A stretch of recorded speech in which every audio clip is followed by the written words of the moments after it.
Bonjour, ce soir, c'est encore Yom Tov, un jour de fête.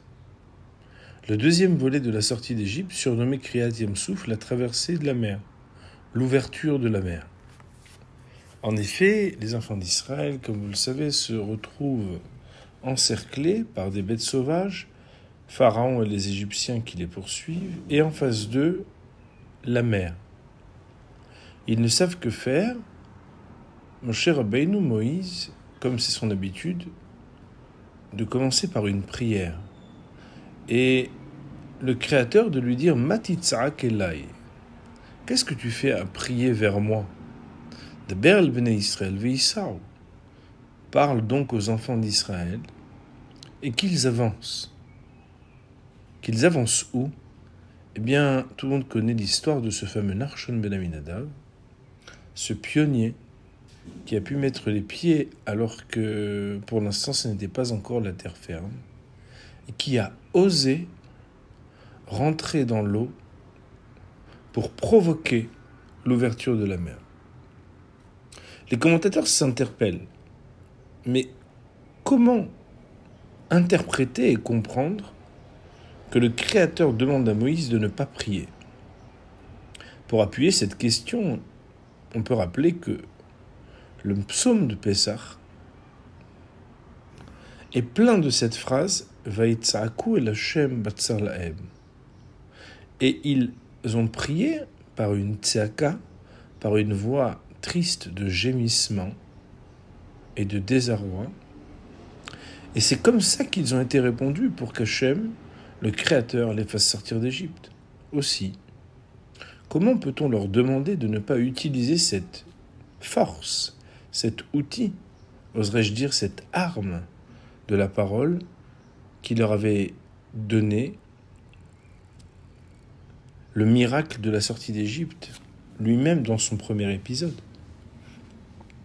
La réponse à cette question se trouve justement dans le fait qu'il y a une différence entre la prière et la confiance.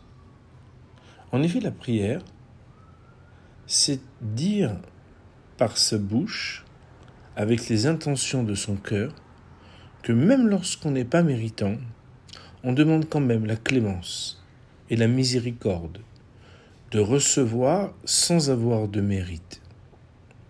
C'est là d'ailleurs la définition même de la Bakashat Rahamim, qui veut dire la demande de miséricorde. On n'a pas de mérite, mais on demande quand même. Et le miséricordieux, Av Rahamim, qui est le Père de toutes les miséricordes, peut répondre à cette prière. Mais il est des moments où cela ne peut pas avoir le même effet. Cela ne suffit pas. Il faut faire preuve de quelque chose de plus. Au lieu de rester quelqu'un qui n'est pas méritant et qui profite uniquement de la clémence et la miséricorde, il faut devenir quelqu'un de méritant. Mais comment devenir quelqu'un de méritant quand on ne l'est pas encore ? Eh bien, il faut être capable d'agir avec confiance. Chacun d'entre nous a déjà eu dans sa vie des situations de désespoir, où il s'est dit « mais là, je ne vais pas m'en sortir ». Des situations où, même en priant, on a l'impression qu'on n'est pas exaucé. On a l'impression qu'on n'est soit pas méritant, soit, bien sûr c'est un ressenti uniquement, mais on a le ressenti qu'on n'est pas écouté, qu'on n'est pas entendu. Dans ce moment, que faire ? Continuer uniquement de prier ? Eh bien non. La Torah nous enseigne que, à ce moment-là, il faut être capable d'agir. Mais d'agir quand on est désespéré, on ne peut pas agir. Si, on peut agir si on a confiance. Lorsqu'on a confiance, quand on a le bitachon, on est capable même de mettre le pied et le corps dans l'eau avant même que la mer ne se soit ouverte. Mais pourquoi ? Parce qu'on a la confiance dans notre Créateur.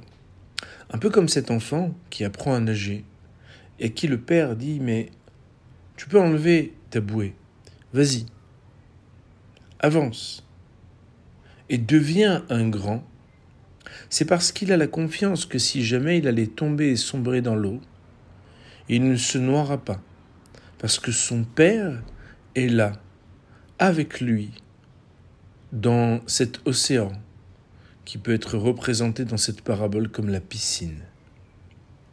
Le peuple d'Israël est dans le désespoir. Au moment où la prière ne suffit pas, il faut être capable d'agir avec confiance. Nachshon ben Amidav rentre dans la mer et la mer va s'ouvrir. De la même manière, c'est un enseignement pour chacun d'entre nous. La fête du 7e jour de Pessah, c'est la fête qui est le contre-désespoir. C'est la fête de l'espoir. L'espoir non pas dans la parole, parce qu'avoir de l'espoir en parlant de la tikva ou en la fredonnant, ça ne suffit pas.